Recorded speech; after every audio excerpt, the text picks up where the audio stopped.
2 people are butchered inside their own home in broad daylight.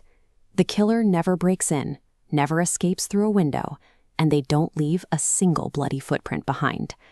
And somehow, the prime suspect calmly stayed inside the house the entire time. That suspect was Lizzie Borden.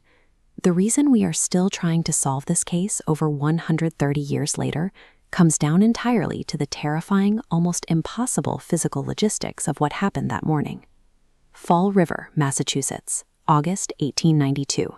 The summer heat was suffocating. Inside a cramped 2-story home on 2nd Street, tensions had been building for years. This was the home of 70-year-old Andrew Borden. He was an extremely wealthy man, but neighbors knew him to be unbelievably cheap. Despite his money, the house lacked modern plumbing and electricity.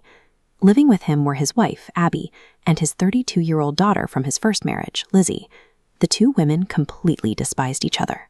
Lizzie wouldn't even call her mother. She only referred to her as Mrs. Borden. Days before the murders, the entire household suddenly fell violently ill with stomach pain and vomiting. Andrew was convinced someone had poisoned the family. By the morning of August 4th, that bitter family division and the unbearable summer heat had turned the 2nd Street house into a volatile powder keg waiting to blow. This floor plan maps exactly who was inside.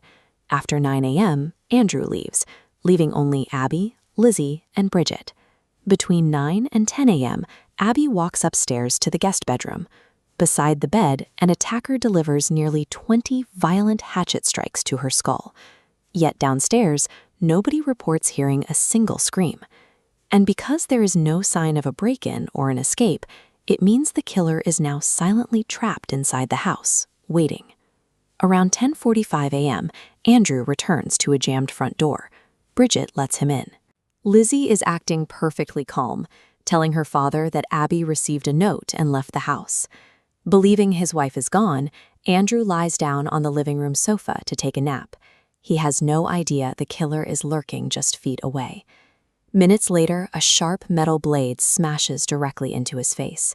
The attacker strikes him again and again, leaving him almost unrecognizable. When the police arrive, they notice a bizarre set of contradictions. Lizzie isn't hysterical. She has almost no blood on her, and she claims she was out in the sweltering barn looking for fishing sinkers while the murders happened. Investigators are left staring at an impossible suspect profile, a woman exhibiting entirely cold, unnatural behavior, who somehow managed to keep her clothes perfectly pristine after a bloodbath. Looking at this recovered metal hatchet head highlights the major problem with the investigation. Police could never definitively prove it was the murder weapon. They also completely failed to find a bloody outfit or any usable fingerprints. To make matters worse, the house was entirely unmanaged. Neighbors and police walked freely through the crime scene, contaminating whatever fragile evidence might have been left behind. Witnesses did come forward with chilling details. They testified Lizzie tried to buy poison from a local pharmacy the day before the murders, and police learned she burned a dress in her kitchen stove days later. But in 1892, modern forensic science barely existed. Without a physical way to connect the suspect to the weapon or the crime scene, circumstantial suspicion simply wasn't enough for a jury to secure a conviction. On June 20th, 1893, after one of the most highly publicized trials in American history, the jury deliberated for barely 90 minutes before returning a verdict of not guilty. Lizzie Borden walked free. She spent the rest of her life living right there in Fall River, followed everywhere by whispers that she was an axe-wielding murderer. The terrifying reality of that August morning remains exactly the same today. Either Lizzie Borden executed a flawless slaughter and cleanup in broad daylight, or a phantom killer walked into a locked house and vanished into thin air.